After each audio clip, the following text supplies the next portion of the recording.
क्या पैसा कमाने के लिए आपको टॉप क्लास एजुकेशन चाहिए या किस्मत चाहिए? नहीं, पैसा समझने का असली खेल है सोच, धैर्य और भावनाओं का। और यही है the psychology of money audio बुकेरियम प्रस्तुत करता है। The psychology of money Hindi audio book style. क्या पैसा सिर्फ कमाने और खर्च करने की चीज है, या इसके पीछे छिपा है एक मनोविज्ञान, एक सोच, एक व्यवहार?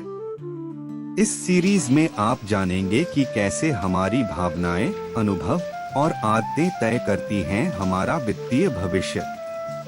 मॉर्गन हाउसल की इस किताब में सिर्फ पैसे की बात नहीं होती, बल्कि उस सोच की बात होती है जो हमें अमीर बनाती है भीतर से।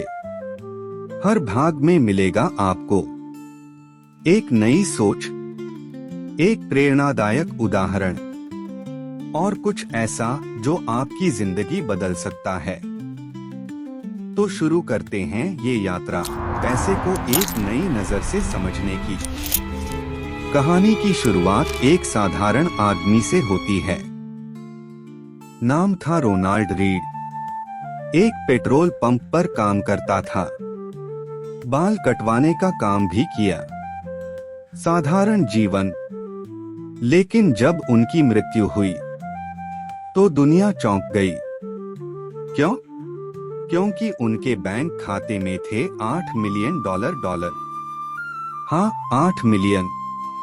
ना कोई बड़ी नौकरी, ना बिजनेस, ना लॉटरी, सिर्फ समझदारी से बचाया गया पैसा।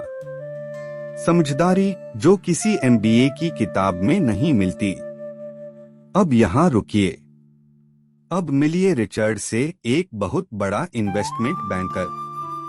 लाखों डॉलर कमाता था, आलीशान जिंदगी जीता था।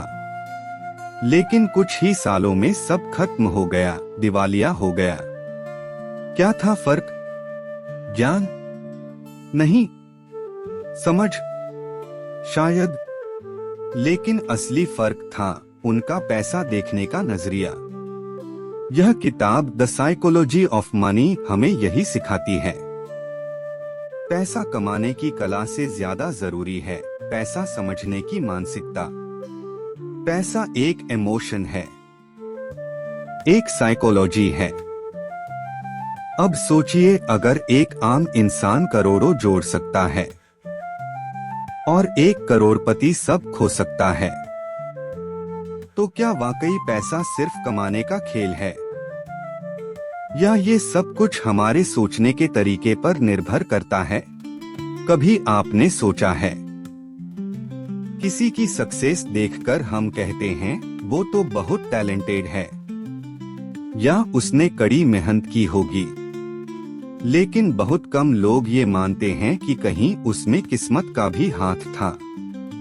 अब सुनिए, बिल गेट्स, दुनिया के सबसे अमीर लोगों में से एक, क्या वो सिर्फ मेहनती थे? हाँ, लेकिन क्या बस मेहनत से कोई भी बिल गेट्स बन सकता है? अब सुनिए छुपी हुई कहानी। बिल गेट्स जिस स्कूल में पढ़ते थे वो दुनिया का इकलौता स्कूल था जहां 1968 में कंप्यूटर था। उनकी उम्र थी 13 साल और वहीं से शुरू हुआ उनका सफर। अब सोचिए, अगर बिल गेट्स का जन्म किसी गांव में हुआ होता जहां बिजली भी न हो, कंप्यूटर तो दूर की बात है, तो क्या तब भी वो वही बन पाते? यहाँ से हमें एक बड़ी सीख मिलती है। सफलता सिर्फ मेहनत का नतीजा नहीं होती, उसमें किस्मत और सही समय की भी बड़ी भूमिका होती है। लेकिन रुको, अगर किस्मत इतनी बड़ी चीज है तो क्या मेहनत बेकार है? बिल्कुल नहीं। कहानी का दूसरा पहलू है रिस्क। कभी कभी आप सब कुछ सही करते हैं, मेहनत करते हैं, ईमानदारी से चलते हैं, लेकिन फिर भी परिणाम बुरा आ सकता है। ये है बैड लक या रिस्क। तो क्या करें? सफलता या असफलता का विश्लेषण करते समय सिर्फ परिणाम मत देखो, प्रक्रिया और परिस्थिति भी देखो। और जब भी किसी को जज करने लगो, ये याद रखो, उसने किस मैदान में खेला था, तुम्हें शायद पता नहीं। चलो एक सवाल पूछते हैं, तुम कितने पैसे कमाना चाहते हो? कोई बोलेगा 10 लाख, कोई कहेगा 1 करोड़। फिर किसी से पूछो 10 करोड़ भी बहुत नहीं लगते। असल में हमारे लिए पर्याप्त कभी परिभाषित ही नहीं होता, और यही सोच हमें लालच की उस दौड़ में झोंक देती है जिसका कोई फिनिश लाइन नहीं। सुनो एक कहानी। राज एक मध्यम वर्गीय इंसान था। उसने सिप से पैसे बचाए, साधारण जीवन जिया और रिटायर होकर चैन की सांस ली। अब सुनिए विक्रम की कहानी। एक करोड़पति, बड़ी गाड़ी, बड़ा घर, बड़ा बिजनेस। लेकिन एक दिन क्रैश आया। उसने ज्यादा रिस्क लिया, उधार में डूबा और सब खत्म। विक्रम हार गया क्योंकि उसे कभी काफी नहीं लगा। मॉर्गन हाउसल कहते हैं, The hardest financial skill is getting the goalpost to stop moving. मतलब, अगर आप ये तय नहीं कर पाए कि आपको कितनी दौलत चाहिए, तो आप कभी चैन से नहीं जी पाएंगे। जब आप हर बार नया टारगेट सेट करते हो, तो खुशी कभी टिकती नहीं। आप आज करोड़पति हैं, कल किसी अरबपति से तुलना करके खुद को गरीब समझने लगते हैं। इसलिए पैसे से जुड़ी सबसे जरूरी आदत है कब रुकना है, ये जानना। जब बात अमीरी की होती है, तो सबसे पहले नाम आता है वॉरेन बफे, दुनिया के सबसे सफल निवेशकों में से एक। लेकिन क्या आपको पता है कि उनकी संपत्ति का 90% हिस्सा उन्होंने 60 की उम्र के बाद बनाया? जी हाँ, असली रहस्य था कंपाउंडिंग का समय। वो 11 साल की उम्र से निवेश कर रहे थे और 80 प्लस तक रुके रहे। यही है कंपाउंडिंग का जादू। छोटा निवेश प्लस लंबा समय, विशाल धन। लेकिन हमारी गलती ये होती है कि हम फास्ट मनी चाहते हैं, आज लगाओ कल पैसा डबल हो जाए। पर कंपाउंडिंग कहती है धीरे चलो लेकिन लगातार। इमेजिन कीजिए, अगर आप रोज 500 रुपए बचाकर 15 साल तक 12% रिटर्न पर निवेश करें, तो आपको मिलेंगे लगभग 25 लाख रुपए। और अगर यही निवेश 30 साल तक करें, 1.76 करोड़ से ज्यादा। कंपाउंडिंग का असली ताकत समय है, जितना लंबा समय उतनी तेज रफ्तार। जैसे बर्फ का गोला शुरुआत में धीरे बढ़ता है, फिर भारी होता जाता है। लेकिन ज्यादातर लोग क्या करते हैं? कुछ दिन पैसा लगाते हैं, फिर निकाल लेते हैं और कहते हैं इसे कुछ फायदा नहीं। असली अमीरी आती है जब आप धैर्य और समय की ताकत को समझते हैं। मॉर्गन हाउसल कहते हैं, Compounding is not intuitive, but it's the most powerful force in finance. आपने सुना होगा, उसने करोड़ों कमाए थे, फिर भी कंगाल हो गया। सवाल ये नहीं कि उसने पैसा कैसे कमाया, सवाल ये है कि क्या उसने पैसा संभाला। मॉर्गन हाउसल कहते हैं, Getting rich and staying rich are two different skills. पैसा कमाना एक आर्ट है, लेकिन पैसा बचा पाना एक मनोविज्ञान है। उसके लिए चाहिए डर, रिस्क से डरना, अनुशासन, इम्पल्स कंट्रोल करना, और धैर्य, फालतू दिखने वाले फैसले लेना। अक्सर लोग सोचते हैं मुझे पता है कहाँ इन्वेस्ट करना है, मैं स्मार्ट हूँ। लेकिन असली स्मार्ट वो है जो कंसिस्टेंटली डम डिसीजंस से बच सके। पैसा कमाने में तेजी दिखती है, लेकिन बचाने में सादगी, समझदारी और संयम चाहिए। सुनिए एक उदाहरण। राजेश एक बड़ा बिजनेसमैन शानदार रिटर्न कमाए, लेकिन हर बार उस पैसे को बड़ी रिस्क में लगा दिया। एक दिन सब डूब गया। दूसरी ओर मीना एक स्कूल टीचर, औसत सैलरी, लेकिन हर महीने कुछ पैसा अलग बचाया और कम जोखिम वाले फंड्स में लगाया। आज वो फाइनेंशियली फ्री है। तो असली सवाल ये नहीं कि आप कितना कमाते हैं, असली सवाल है आप कितना बचाते हैं और कितनी समझ से संभालते हैं। क्या आपने सुना है एक बिजनेस आइडिया 100 बार फेल हुआ, लेकिन एक बार हिट हुआ और सब कुछ बदल गया। यही होता है टेल्स विन का सिद्धांत। मॉर्गन हाउसल कहते हैं, आपकी सफलता कुछ चुनिंदा बड़े फैसलों पर निर्भर होती है, न कि हर एक परफेक्ट निर्णय पर। वॉल्ट डिज्नी ने दर्जनों फिल्में बनाई, पर असली जादू तब हुआ जब मिकी माउस आया। अमेज़न ने कई एक्सपेरिमेंट किए, लेकिन AWS ने कंपनी की किस्मत पलट दी। निवेश में भी यही लागू होता है। आप 10 स्टॉक्स में निवेश करते हैं, लेकिन असली ग्रोथ 1 या 2 से ही आती है। इसलिए असफलताओं से डरिए मत। आपको सिर्फ कुछ अच्छे टेल्स की जरूरत है जो सब बदल दें। और इसके लिए क्या चाहिए? साहस, धैर्य और विश्वास। पर लोग अक्सर क्या करते हैं? एक बार नुकसान हुआ और पूरी गेम छोड़ देते हैं, जबकि हो सकता है अगला फैसला आपकी जिंदगी बदलने वाला हो। असली जीत उन्हीं को मिलती है जो लंबे समय तक मैदान में टिके रहते हैं। सोचिए, अगर आप सुबह उठें और करें वही जो आपका मन कहे, ना बॉस का फोन, ना क्लाइंट की डांट, ना किसी और की मर्जी, क्या ये फ्रीडम नहीं है?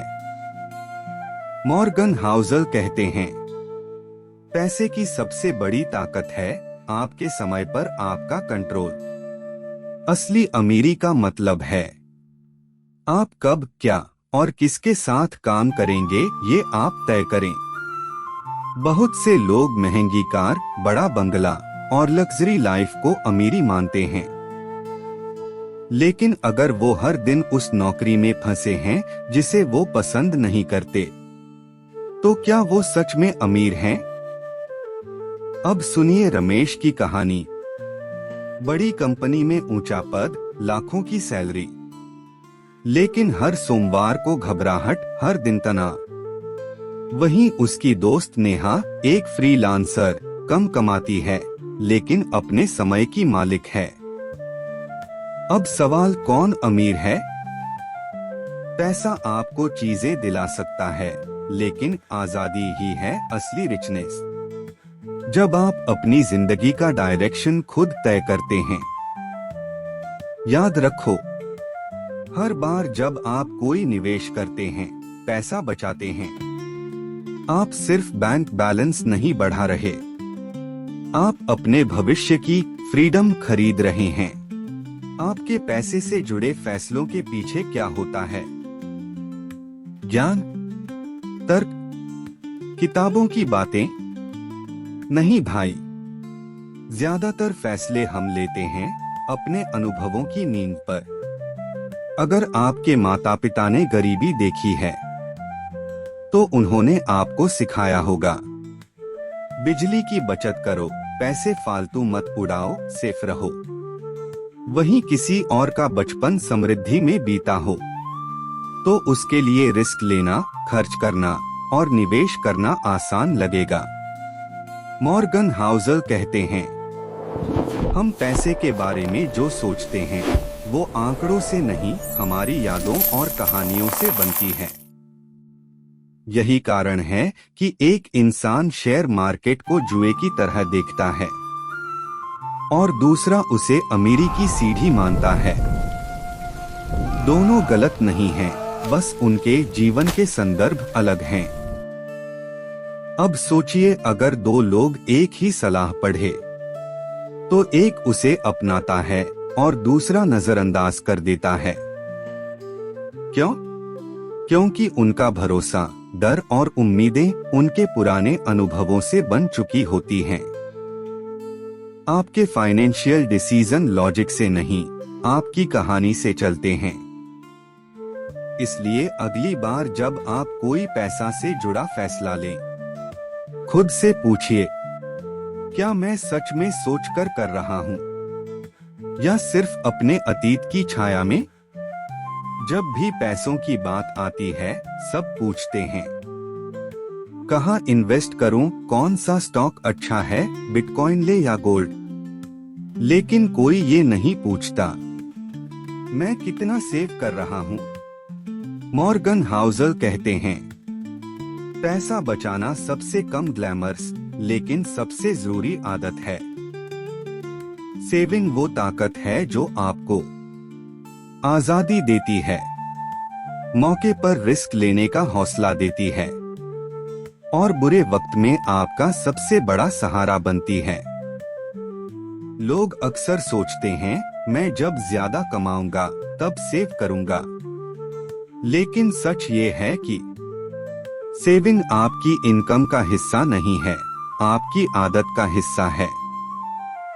एक इंसान 50,000 रुपए में भी सेव कर सकता है और कोई 5 लाख रुपए कमाकर भी कर्ज में डूबा हो सकता है। निवेश करना जरूरी है, लेकिन उससे पहले बचत करना जरूरी है, क्योंकि निवेश तो तभी होगा जब सेविंग होगी। सुनिए मीना की कहानी।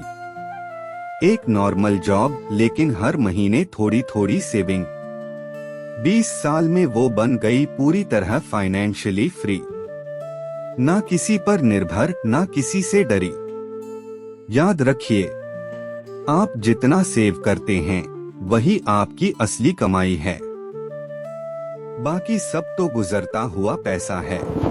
जब भी पैसे की बात आती है, हम सोचते हैं, सबसे बेहतर तरीका क्या है, 100% सही प्लान क्या है, रिटर्न सबसे ज्यादा कहाँ मिलेगा? लेकिन मॉर्गन हाउसल कहते हैं, पैसे से जुड़ा हर फैसला 100% परफेक्ट नहीं होना चाहिए, बस वो इतना समझदारी भरा हो कि आप उसे लंबे समय तक निभा सकें। रैशनल होने का मतलब है तर्क के हिसाब से सबसे बेहतर फैसला लेना, पर जिंदगी में सब कुछ तर्क से नहीं चलता भाई।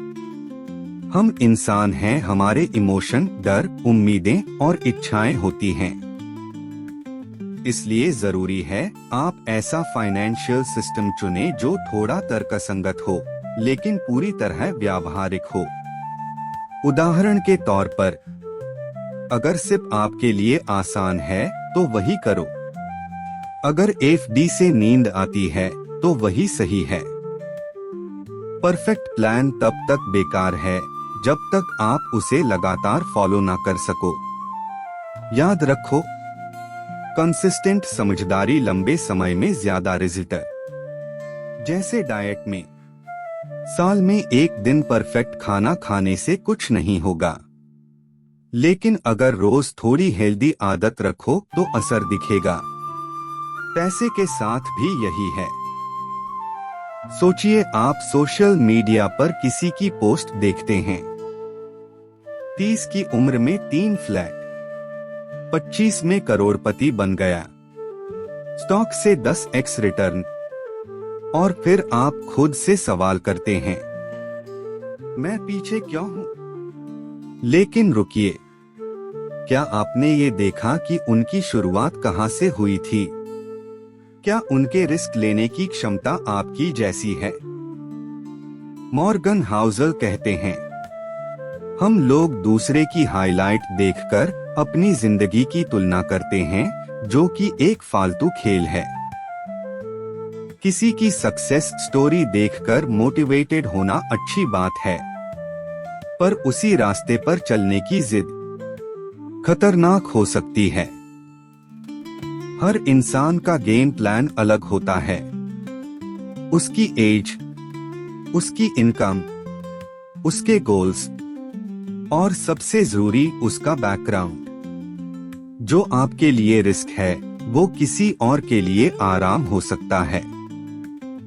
उदाहरण, राहुल ने क्रिप्टो में 5 लाख रुपए लगा दिए, उसे नुकसान हुआ तो भी कोई फर्क नहीं पड़ा। लेकिन अगर आपने अपनी पूरी सेविंग उसमें लगाई और गंवा दी तो फिर? इसलिए पैसा लगाने से पहले ये देखो, क्या मैं अपनी जिंदगी का गेम खुद खेल रहा हूँ या किसी और की नकल? याद रखो, पैसे से जुड़ा हर फैसला पर्सनल होता है, इसमें कॉपी पेस्ट नहीं चलता। अब तक हमने बहुत कुछ जाना।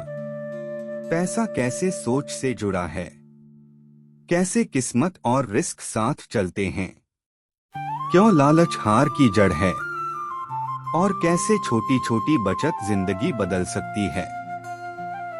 लेकिन अब समझते हैं इस पूरी किताब का सार, जिसे मॉर्गन हाउसल कुछ पंक्तियों में समेटते हैं। पैसे के साथ व्यवहार ही असली धन है, न कि सिर्फ पैसा। आप करोड़ों कमा सकते हैं, पर अगर आप बेचैन हैं, हर रोज चिंता में जीते हैं, तो क्या वो पैसा काम का है? पैसा हमें सुरक्षा देता है, फ्रीडम देता है, पर उसका मतलब तभी है जब वो हमें सुकून दे सके। असली गोल क्या होना चाहिए?